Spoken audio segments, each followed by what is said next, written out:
All right, welcome everybody. Just giving some other folks a couple more minutes here to log in. But first, I'd like to just say thank you for joining us today. We're really excited to be having this conversation. My name is Kayla Klein. With this hat, I am representing Early Learner South Dakota, but I own Klein Visioneering Group. Sorry, not quite used to saying that yet, which is a consulting business. And I have a contract with SDAYC to lead the Early Learner South Dakota work. So that is why you will see my face on some of these meetings moving forward. With that, I would also like to I will show everybody after we get done with introductions or after the conversation today, how to easily log into these events. You can actually avoid having to go back and look into your email. So I'll just cover that at the end. All you have to do is go to the website, but I will share my screen and show everybody that. Today, make sure that you're putting your questions in the chat. It will be a panel conversation. Anna Hayes will be our moderator, and I'm going to be turning it over to her in just a minute. But just to let you all know, she has questions prepared. But if you guys do have any questions as we move along, just put them in the chat, and she will make sure to moderate the conversation and bring your questions up to the presenters. So with that, I will pass it over to Anna. Thank you, Kayla, and just to reiterate, thank you to everyone who's online today. I'm really grateful to be a part of this. My name is Anna Hayes, and I'm the Public Policy Director for Elevate Rapid City. My objective in being a part of this is really to join everyone on this call as learners today. So I'll be moderating with some questions that I'm excited to visit. But really, in my role as an advocate for Elevate Rapid City, it's really important that I understand fully the issues that we're dealing with. And so I'm really excited to be a part of this conversation. And I'm really excited to bring this forward alongside this group of awesome advocates that Kayla has put together across the state through Early Learner South Dakota to really promote good policies as it pertains to early learner and childcare access. So my goal today, I asked Jess Gromer and Samantha McGrath, who are two great community colleagues. Samantha works for Elevate Rapid City, and Jess represents the John T. Viskovich Foundation, and I'll ask them to give an introduction in just a bit. But our goal here is to really talk about access to childcare as a business priority. These kinds of conversations are so important because sometimes in the nuance and kind of the polarized environment we work in as a community, there's some business issues that are coming to a head, and this is becoming an economic development issue. And so Elevate really wants to encourage these conversations and really take this opportunity to educate alongside us really what businesses are hearing, what they're struggling with, and why access to childcare is such an important issue. So with that, I'm going to take a pause. I would like to ask both So Kayla and Samantha and Jessica are all going to be our panelists today, and I'm excited to engage in these conversations. I would like to start off by asking each of you to share your role with your respective organizations and to share kind of what are the preliminary work that you are doing, why are you in the business of access to childcare, and giving the group kind of an introduction to your work here. So with that, I'm going to ask Samantha, my colleague here at Elevate, to go ahead and start. Hi, good morning. Thanks everyone for having me. Samantha McGrath, I'm the Workforce Development and Talent Attraction Director here at Elevate. When I think of the scope of my work, my main goal is to remove barriers for businesses and for job seekers to employment. And the three main reoccurrences and barriers to employment that we see are housing, which we're working on, childcare, and transportation. And so that's why I think that these conversations are so important. There's a lot of work to be done, but I know that if we can come together, we'll be able to tackle this, no problem. Thank you, Samantha. Jessica? Yes, thank you. So at the John T. Viskovich Foundation, my role as a program officer is to look at systems and evaluation. And as far as our funding priorities go, we really look through the lens of poverty and the life cycle. And so we know that a family with young children needs to be able to have a trade skill or education that will support the family. And so our work is geared towards not only early learners, but the family unit, and knowing that investment in early learning and supporting families with young children will really help get them on that trajectory out of poverty. Thank you, Jess. And then Kayla, I'll just share quickly, Kayla is the reason that Elevate's involved here, and she has such a great temperature on this issue throughout the state. And so we're really grateful for her leadership here. And I don't know if it's possible to really tie up your involvement with this issue, but please, we'd love to hear your introduction.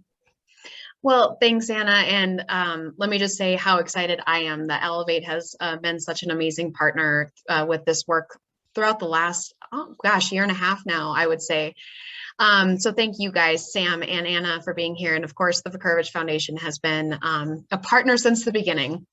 So a couple other things I wanted to make sure to explain is that my role here today is with, I think maybe twofold, is for Early Learner South Dakota. I am helping them roll out their strategic plan and make sure that there is follow through with that in the new committees they've created. So these trainings are all part of our public policy forum. And we decided to break them out up throughout several months. So every first and third Thursday, we offer trainings, and then we're going to end with Children's Day at the Capitol, which is January 20th. And we're taking booths. So you guys, anyone on this call or anyone who's interested can sign up and have a booth at that day. We'll be in the rotunda. And we have a few other things planned, but you can find all of that information on the Early Learner South Dakota Facebook page. I do also say that my twofold piece, the other hat that I wear, is that this is all very personal for me as well. I would say that I don't lack in passion for early learning.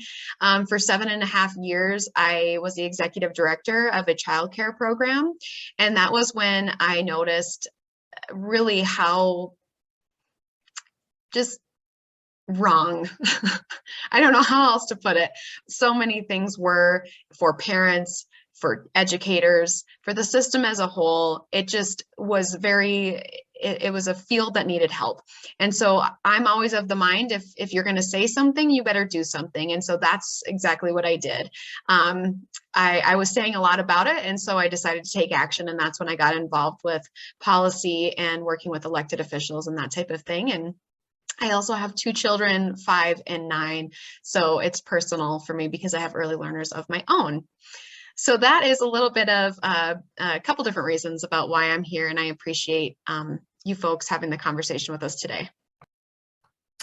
Thank you. Thanks to all 3 of you for joining us today. I'll reiterate, if there's any questions as we start moving through some of the conversations, please put them in the chat box and I'll make sure that we visit them before the end. So Kayla, I really appreciate what you brought up there in terms of your entry point, because it's kind of, it leads into our first question. And it pertains to the fact that this is not a new issue, right? South Dakota has been lacking these resources, and that's a part of this conversation, but whether it's wrong or not, the COVID-19 pandemic really propelled us to the front of the line in terms of where businesses are struggling. And it is an interesting conversation that once the economy and businesses get involved, that's when some of these conversations start to happen. And so that being said, I would like to talk about that and get from all 3 of your perspectives, what did we see here as it relates to COVID-19 that shocked the system? What are the actual issues that came forward that really propelled us to the front end of where businesses are struggling? So I'll start there. I guess I'll look to Samantha to start in terms of your experience working with businesses through Elevate.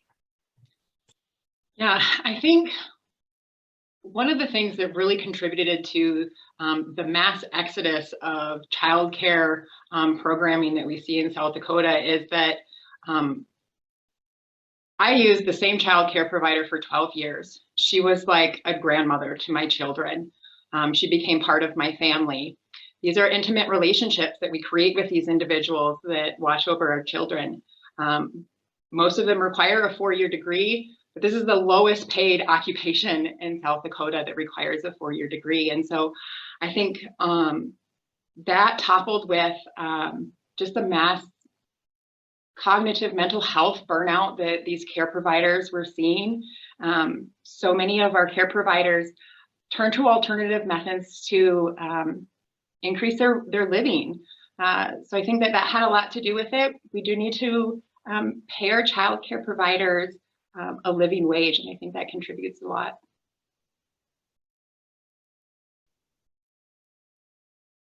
I'm going to be bad at that. I already know that. Thank you, Samantha. Jess, do you have anything to comment on there? Sure.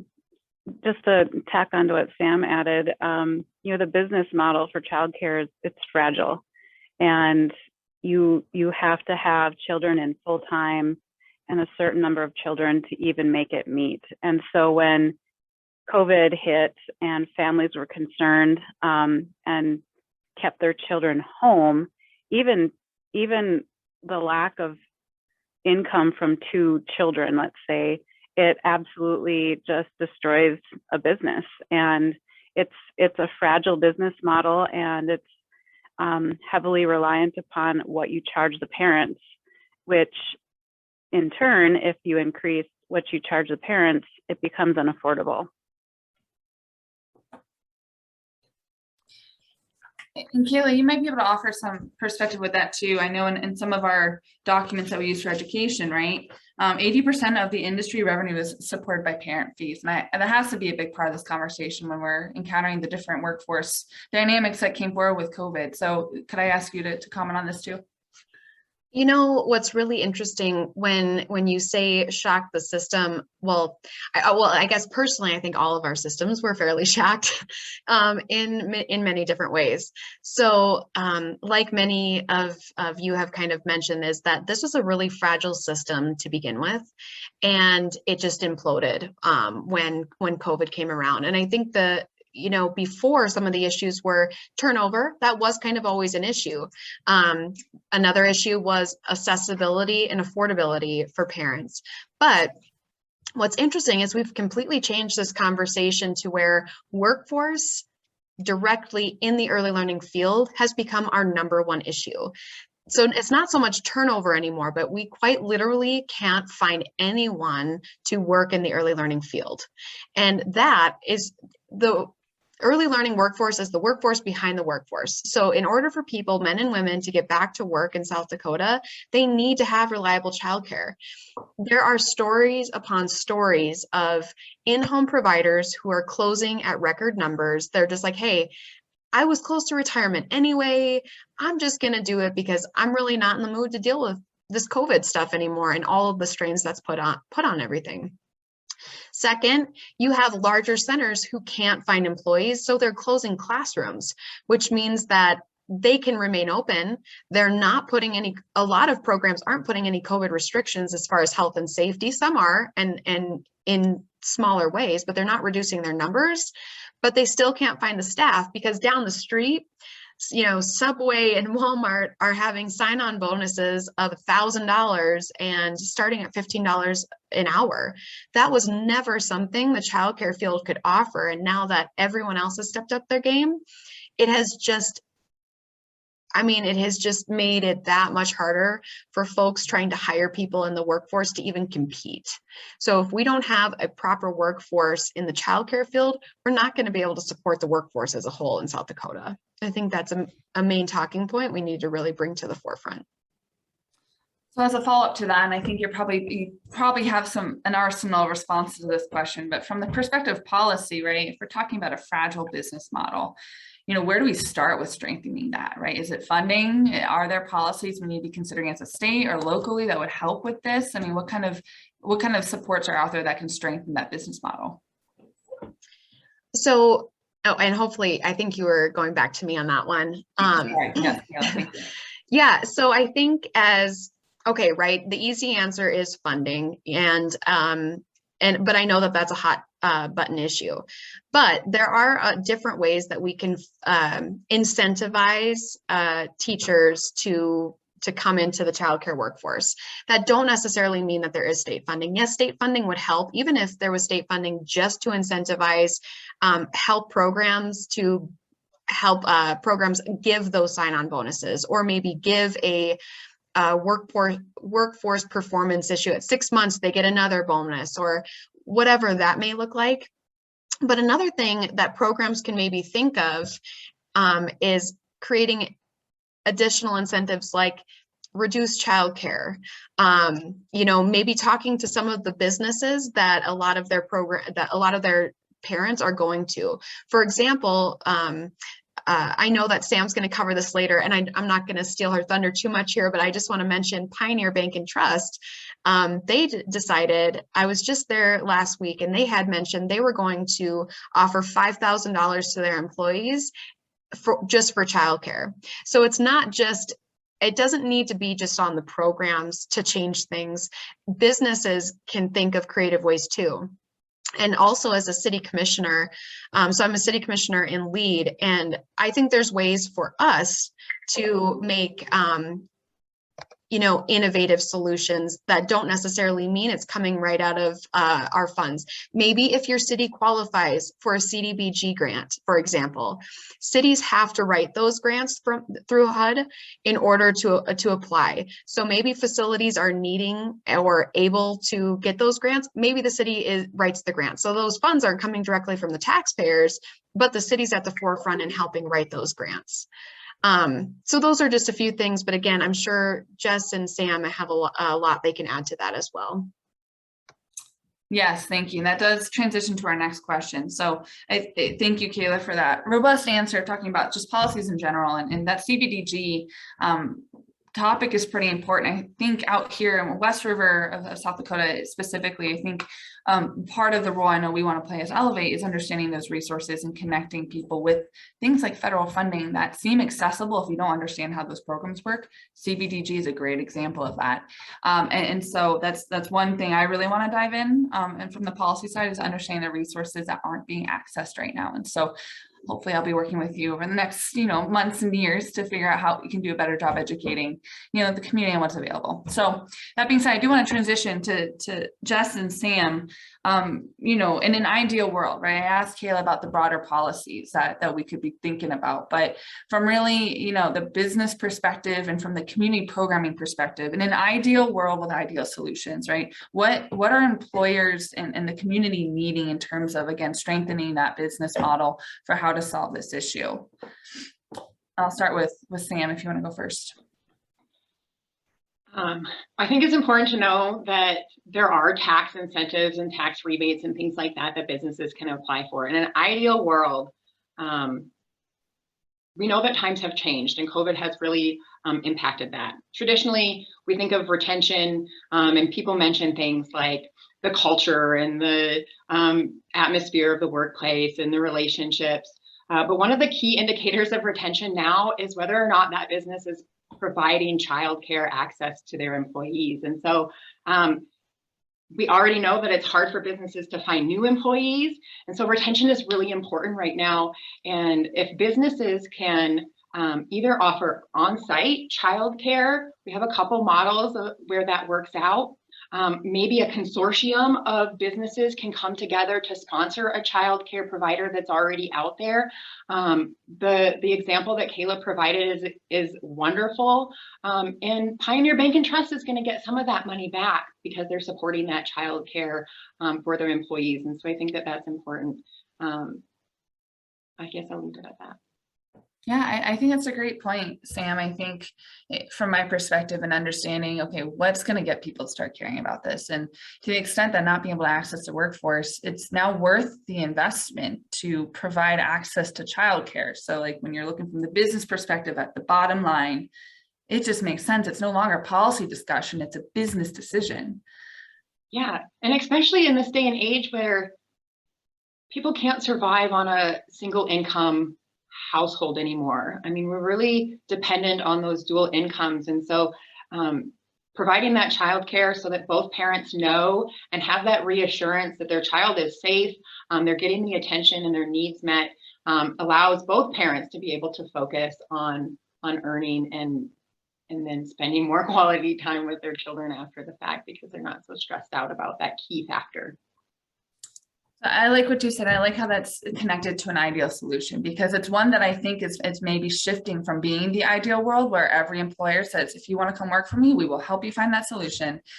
And while we're not there yet, you know, that would be really great if that was, you know, a situation adopted by all of our employers. But, you know, we are seeing that. And that's what's really exciting. And having, you know, locally, we've got groups like Monument Health that have stepped forward in that way. And to have those people really acknowledging this as a community issue and something that they want to really at least offer to their own employees really, really is awesome. So I like that you mentioned that underneath the ideal solutions, because I think we could see that transitioning over the next couple of years, becoming more of the norm. So that being said, I do want to touch on Jess and her role with community foundations. I know you have a lot of programs that support this too. So from the community perspective, right, what are the solutions you guys are looking at right now?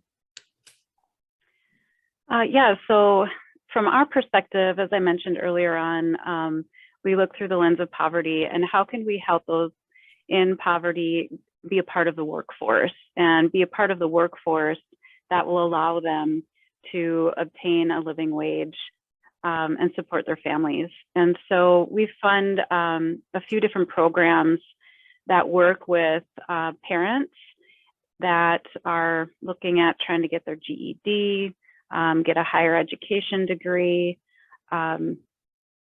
single parents, and those in transitional housing. So those programs specifically are Workforce Connections, the One Heart Center, the Uplifting Parents program, which is for single parents. And then we also support a childcare program called Jumpstart. And originally that was years ago started to support high school parents so they could go to school.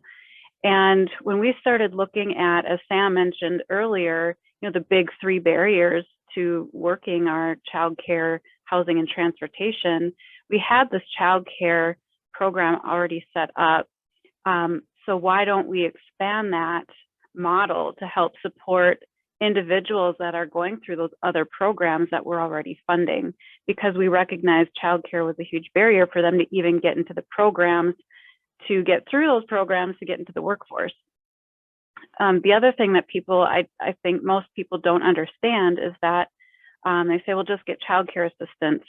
Well, while a lot can access that, a lot cannot, because you cannot use it while you are in classes and getting an education. You have to be working.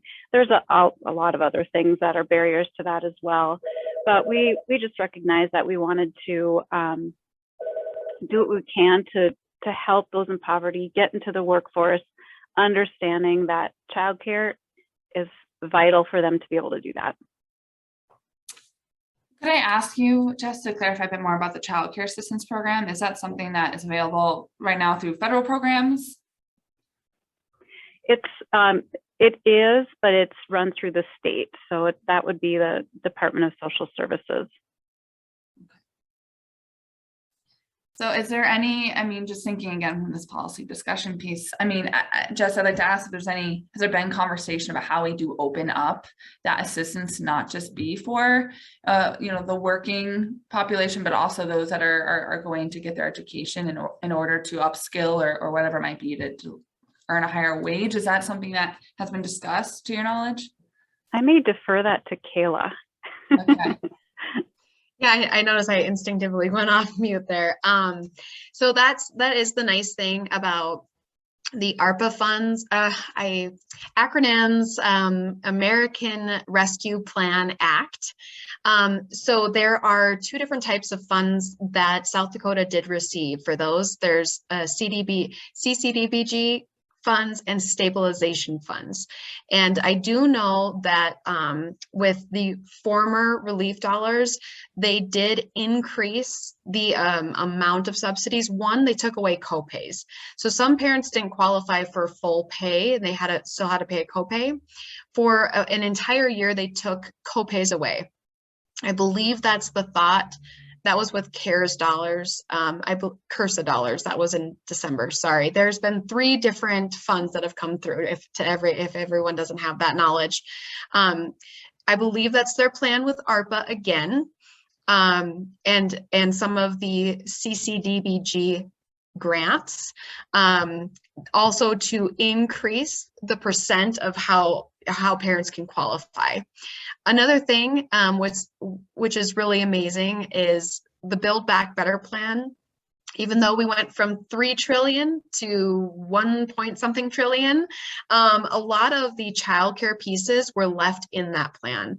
So if that plan gets passed, even in its reduced rate, that plan will allow for any parent making a dual income of less than $300,000 a year to not have to pay more than 7% of their income in childcare.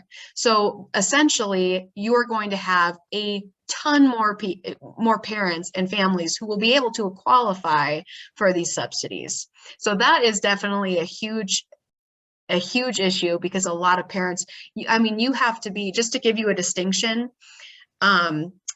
there might be 40 kids that qualify for free and reduced lunch, which means that they're still within the poverty line. But out of those 40, only 20 qualify for a subsidy, because you have to be even poorer to even get a subsidy for childcare. So anyway, they're looking at increasing that to where more families can qualify. It's just time. It'll take time. Yeah, so that will be something that's administered through the state then, DSS, and that's okay. Yep, all of that goes through the Department of Social Services. Yep. Well, that's great. I think that's something that we would love to help promote access to that, because that seems like a really huge incentive, really, to support those dual income families that are the bulk of our workforce. So that's really, really exciting. Thanks for keeping track of all those acronyms for the rest of us. Those are tough. Okay, I don't see any questions yet, but again, another reminder, as you have questions, please feel free to submit them. I'm gonna kind of move on, and this has been touched on a bit kind of already in the sense that we've brought up families and you know, whether it's a single income family or dual income family. And I did want to talk about, again, from the policy side, some of the barriers are the common misconceptions that circulate about early learner, preschool, childcare, whatever you want to call it, that are really frustrating. So it puts that barrier up that makes it a non-starter for politicians specifically. And while that's okay, because we can spend time with them and help educate what the real conversation is, I want to ask you guys, you know, what are those common misconceptions that circulate and make this a tougher, more divisive topic, rather than an opportunity to really improve the economic and workforce climate, which a lot of people would agree they want to do. So I'd ask any one of you to go ahead and start with that. Do you, sorry, go ahead, Jess. I'll jump in. I'm kind of passionate about this. Yeah, so you are absolutely right. There's a bulk of research that shows a high quality early learning environment reaps dividends for our children. And so I think we'll talk about that later. But as far as the actual research itself, I think the biggest misconception that's out there is a result of the Federal Health and Human Services Head Start study. And what came out of that, it was a randomized controlled trial, which is like the top of the line research study. And they had intervention group who actually received the intervention, then your control group who was not supposed to receive the intervention. What happened with this study is kids in Head Start had the control group, but they allowed, the intervention group, they allowed the control group to have 60%. It ended up 60% of those kids ended up going to preschool. So you're not having, the methodology there is just flat bad. And unfortunately, was probably a waste of dollars. It also left a legacy of indicating that the children that went through these the study, like the effects faded out. You'll hear that by the third grade. And that is not the case because the methodology behind it was incorrect. And so people don't actually know that. They're not going to go into and look at, the 200-page document to figure that out. And so when people reference that, is it true according to that study? Yes, but the methodology was incorrect. Another one that is also frustrating when, of course, there's manipulation of the data. And there's a particular legislator that has been saying that a study out of Quebec had negative effects when kids were in this preschool program. And he doesn't say what the negative effects are, but when I looked into the data, it was that women went into the workforce. And so we just know that that's not South Dakota. Again, I think we'll talk about that later, that we have a majority of parents in the workforce, and you just can't afford to not have childcare and support your housing and have one of your parents stay home. And I'll just add on to that, Anna, if I may. Another misconception is that anything to do with early learning or early childhood education automatically means that we are pro mandatory childcare from the womb to 12th grade. It means, there's this conversation that we want to take kids and put them into care as soon as possible. And that parents and mothers want to stay home with their children, which is completely false. That is definitely not something that Early Learner South Dakota or any of our stakeholders are advocating for. But even more so, 80% of mothers with children 6 and under are currently in the workforce, or they were pre-pandemic, I should say. I should clarify that. And furthermore, 76% of both parents who have children under the age of 6 are in the workforce, meaning that's one of the highest of any state in the United States of America also, that parents either can't stay home because they can't afford to, or they're choosing to go into the workforce. And as we all know, the workforce is an issue. So we rely heavily on an active workforce in South Dakota. That's the issue. So parents are needing it. Bottom line is they should be able to have access to quality and available and affordable care and education for their children if they want it. And that's just simply not the case in South Dakota. It's hard to find, it's not affordable, and sometimes it's not reliable. Yeah, I think that's a really important distinction, right? The access versus mandating, right? And I think this, Jess, I really appreciate you bringing up that point about, be hearing that the effects from the federal study, the effects of preschool fade out by 3rd grade. I mean, that's a really hard thing to fight against, right? That conception is really tough and it's very impactful. And I think I want to give credit to the work that the Early Learner South Dakota group does and all the stakeholders who are part of that, because we do still rely on data and research. And that's a really powerful tool that we shouldn't shy away from just because it can be misconstrued. And so just for those on the call and also just amongst this group, right? I think there is a call to action here to not shy away from using that and making sure the data we have is great, because it can be a way forward and it can make sense if you use good data. So I appreciate you bringing that up, Kayla. And then I did want to ask Sam if you had anything to touch on here. I have a few kind of follow-up questions, but I can move into those, or Samantha, if you want me to just keep moving forward. No, I think they covered enough misconceptions out there. I think you might have though some points on this next point, or some commentary on this next point, and it is about women in the workforce. And so, what does that look like, right? I mean, I think what we are seeing here is that the acknowledgement that women are a viable part of the workforce, and it's an untapped group of people that bring a lot of talent to the economy of South Dakota. And so I want to ask a bit about that misconception and the role that women do play in the workforce. We've got 4 women on this call right now that are all professionals that are dealing with this. And so Sam, I feel like you might have some good points on or data on this that helps illustrate women in the workforce and what the realities are there. Well, specifically in South Dakota, male, female, we're pretty even, population wise. And that's reflective in our employment rates.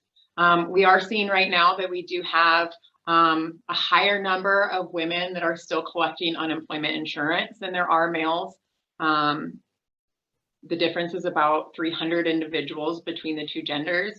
I think what's really startling is that because women are having to step back or step out of the workforce for a period of time, they're not seeing the growth in their occupations or in their careers that they would traditionally see or that you would expect to see. I had one other point that I was going to try to make to that, but it's passing me by. So if I think of it, I'll chime in again. Let me sit. Yeah, absolutely. I think those points are well taken, and it's bolstered by a comment that Carrie from the Black Hills Area Community Foundation put in the chat, which is the elephant in the room, which is kind of what we were just talking about, right? The system is not set up to support women in the workforce, and it's really a misstep, truthfully, for the whole state and really the society, I guess, in general. And so from a policy standpoint, I don't know where we start there other than having these conversations and encouraging diverse and inclusive workforce. And that means offering the supports that will allow more people to find opportunities to enter. So on that topic, Kayla or Jess, do you have anything else to add?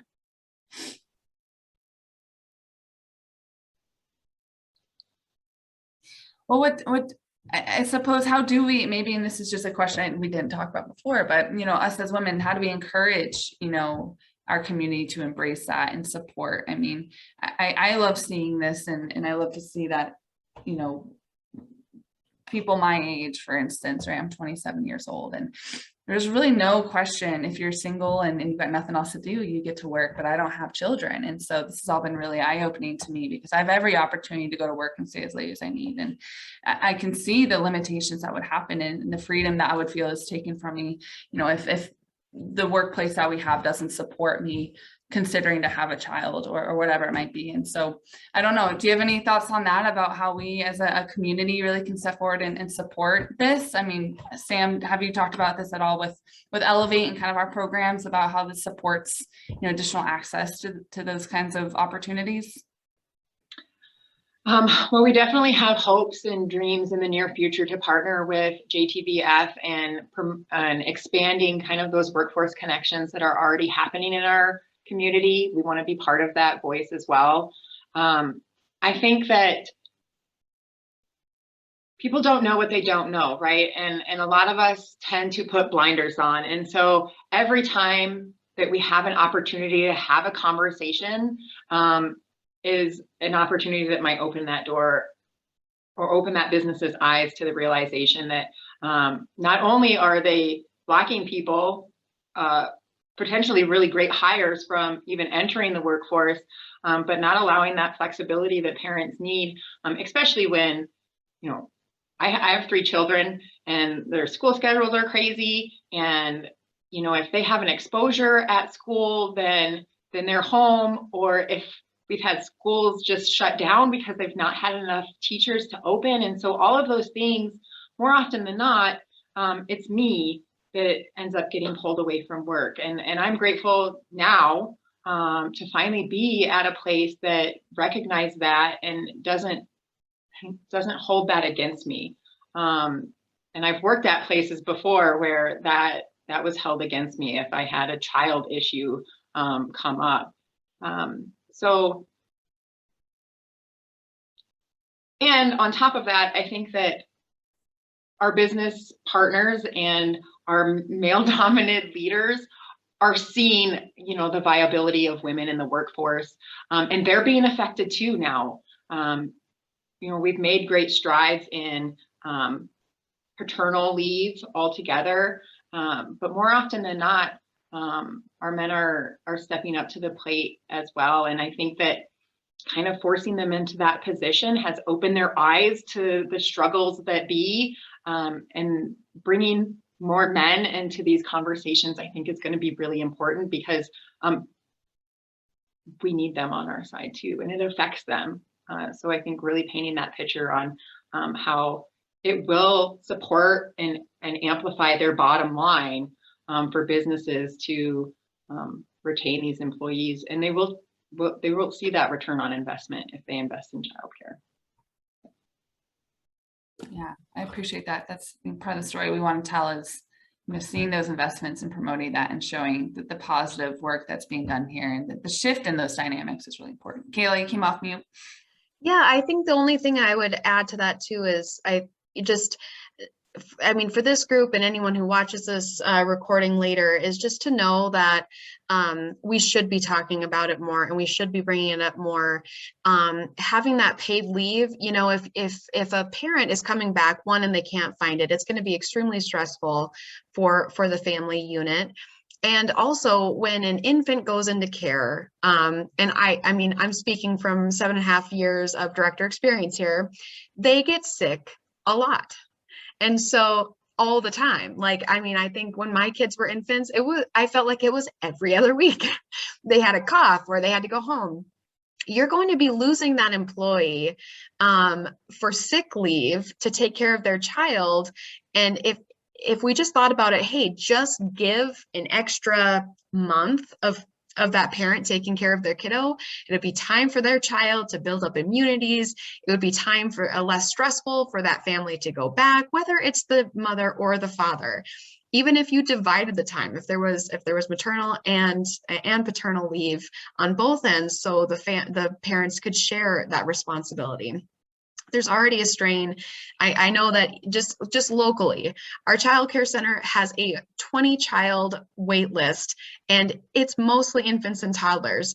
Parents are struggling to find care because a lot of places, a lot of childcare centers don't offer infant and toddler care. And this sounds really bad, but it's because preschool is where you can make the money. And I'm just saying that, but you still don't make a lot of money.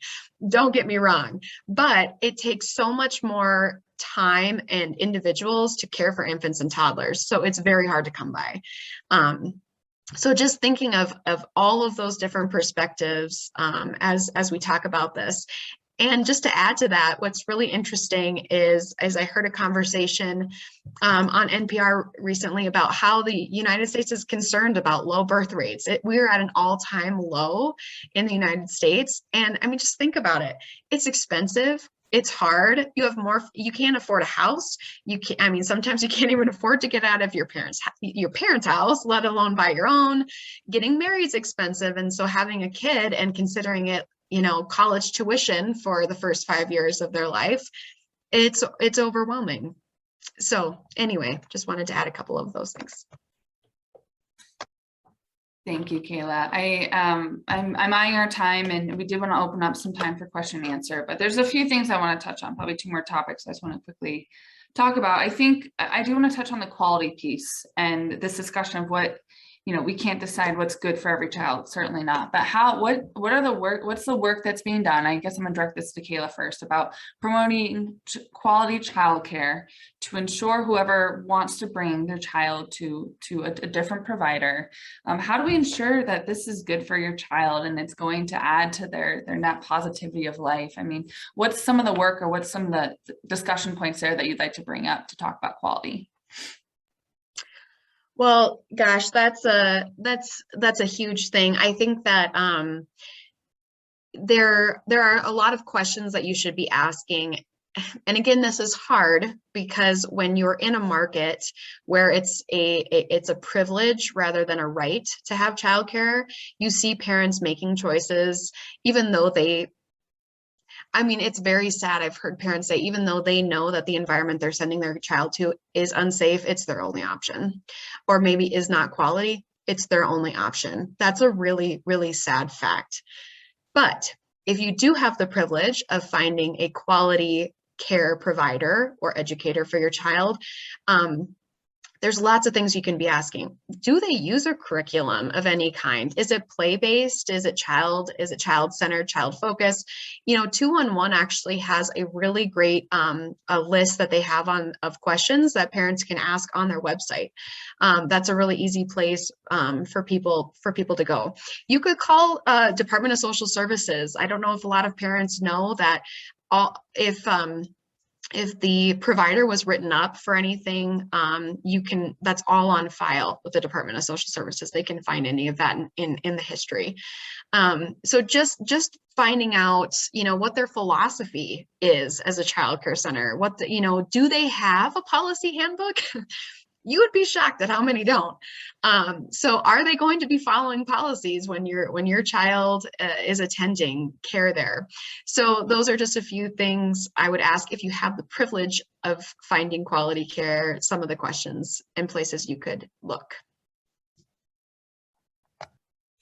Yeah, thank you for pointing out the privilege versus the right piece. I think that's a really important part of this conversation. Okay, so kind of my last formal question, and there'll be one we'll tack on at the very end before we close regarding some action steps. But I guess my last question, and again, kind of bring it back to, the business case for what this looks like. And we've talked a bit about that, about the bottom line and how this is starting to make a lot more sense for employers. And so giving them the opportunity to engage in this conversation, figure out what's right for them and their employees. But I know there is some data out there. And so regarding the investment piece, right? So what do the numbers look like in terms of making the business case for this issue? And not from the perspective of making it work for the business, but rather as a community or as an issue as a whole, right? What is the investment case here? Why does this make sense for us to be pursuing this right now? And I see Jess came off mute, so I'm going to look to her first. Yeah, thanks, Anna. So the business case, the return on investment has been shown between multiple studies, anywhere from $7 to $13 per every dollar you invest in early quality education for children. And where do we see that? Well, it's in increased high school graduation rates. We know people that have a high school diploma are going to make more money. They're shown to hold a job with higher earnings. They're shown to be more likely to own their own car, their own home. And now there's a study, the Absidarian study from 1972, that's followed these kids for years. And it's even showing that people who attended their high quality early care and education program through the age of 5 have a significantly lower risk of even coronary heart disease. And men in particular have a decrease in metabolic syndrome. I mean, that's what we're looking at when we're talking about a high quality environment for these children. And so the other thing I skipped over was a savings in reduction in crime for children that have the opportunity to go through a high quality early education program. And so when you look at that, the humanitarian side of it is just incredible, and why it makes so much sense to invest at a young age for these young children and the families that are supporting them. And thank you for bringing that up. That social cost is a very real cost, and it's something that's easy to skim over, can be hard to quantify, but also not hard at all, right? And you just need people who understand that issue enough to put the numbers to that. So I'm really happy you brought that up. Sam, Kayla, anything else to add in terms of some data you're armed with that we can share regarding the investment piece of this? I don't think so. I think Jess covered it really well. Yes, you did. Thank you, Jess. So I think I'm going to open it up. I don't know that if there will be any questions that come through, but we did want to just make a call of, if there's any questions you guys have. We've got these panelists here. I'm happy to read them off. So please, if you have any, send them forward. I think while you consider if you have any questions, I'll go and just ask our last question. And it's kind of a softball, and you may or may not have, what I'd like to ask the panelists, I suppose, is the call to action piece, right? We've spent, a decent amount of time today talking about the issues and what we're confronting. But the purpose of this call is to really arm everyone with the same conversation points and the same language. That way we can move forward in our respective groups and industries and conversations talking the same language. So in terms of a call to action, aside from advocating for this issue, what from your perspectives would you ask, community members or business leaders to really consider moving forward as we close the call? I'll let anyone jump in first, or I'll call on someone. I'm calling on. I'll say, so my call to action is directed at businesses. Find a way, first and foremost, if we're not gonna talk to our legislators and bombard them with this messaging, find a way to connect or show your workforce that this is a lane that you're willing to go down. Maybe you can just sponsor a couple of slots at a childcare provider so that when you bring on new people, they can use that slot for 2 weeks or 3 weeks for their childcare until they find a more permanent position. And then that gives reassurance back to that childcare provider as well, that they're going to have that constant stream of income, and that allows them, to stay open or maybe expand. Like I said earlier, maybe we can get a consortium of businesses, for one business to build and operate their own childcare center. That can be a lot. I get that. But maybe we can get a group of businesses together that are willing to tackle it, because we need more providers out there to meet the needs for sure. And so just start having the conversation.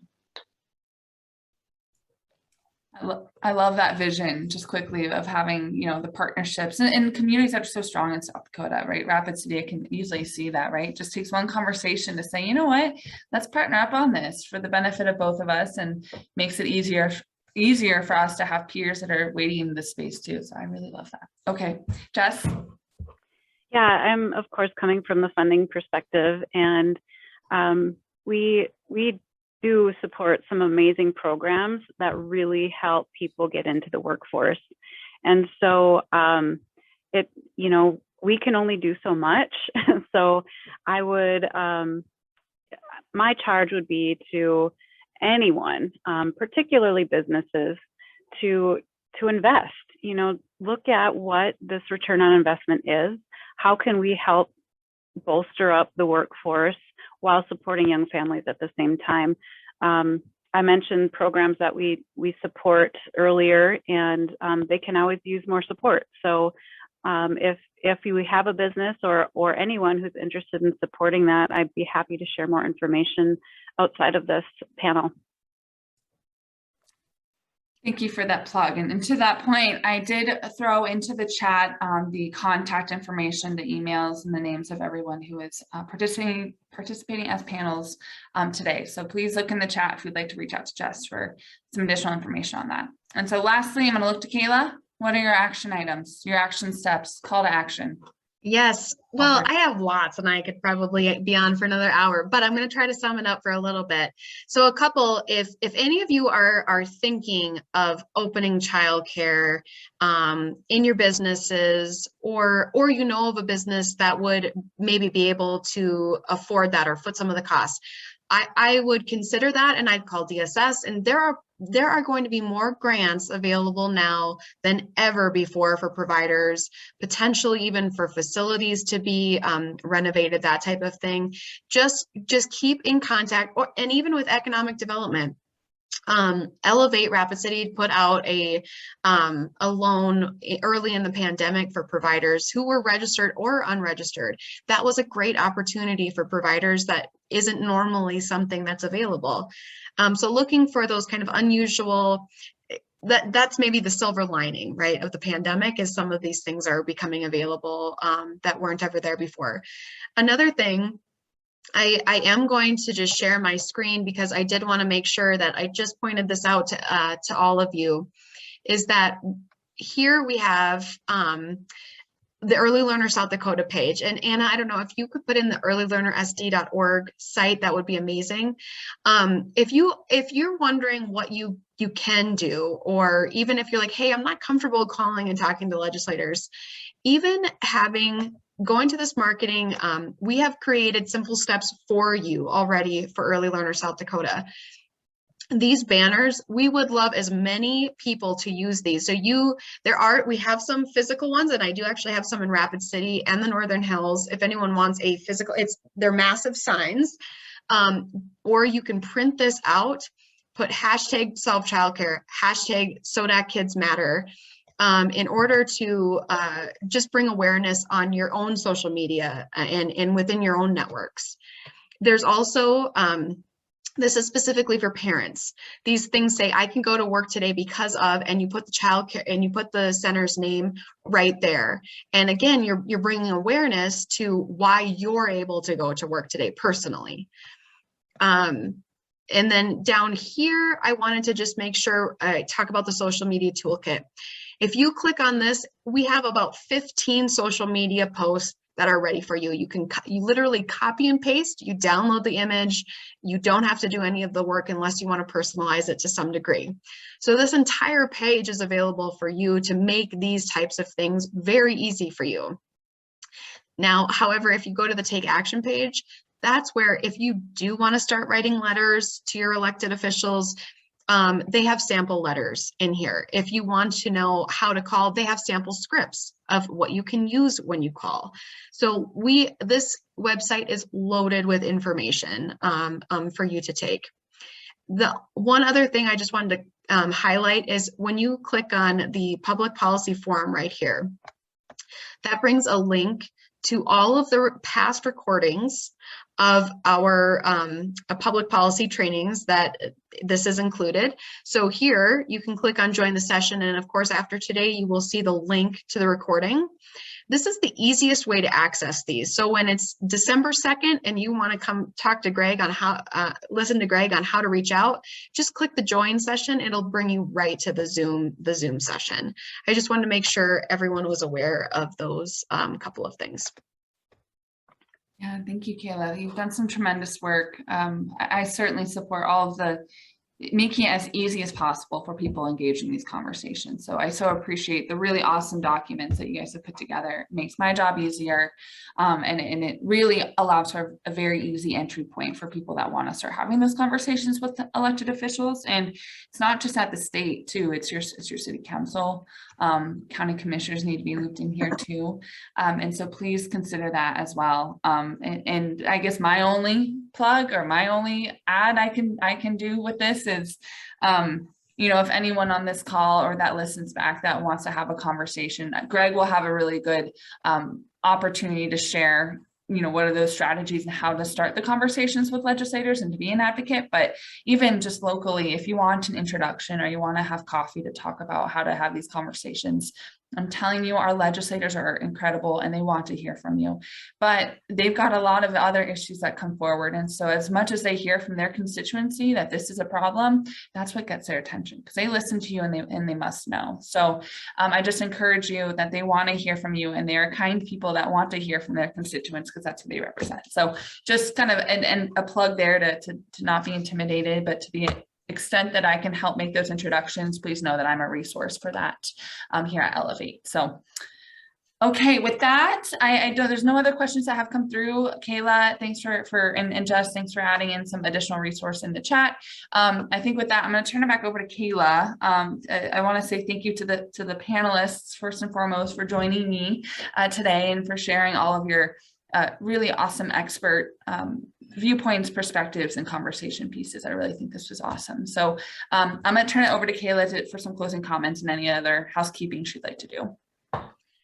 Well, we just had a load of call to action, and so I'm not going to bombard you with any more. I think just know your voice is important, and I do want to say thank you so much, Anna, for moderating and putting this panel together.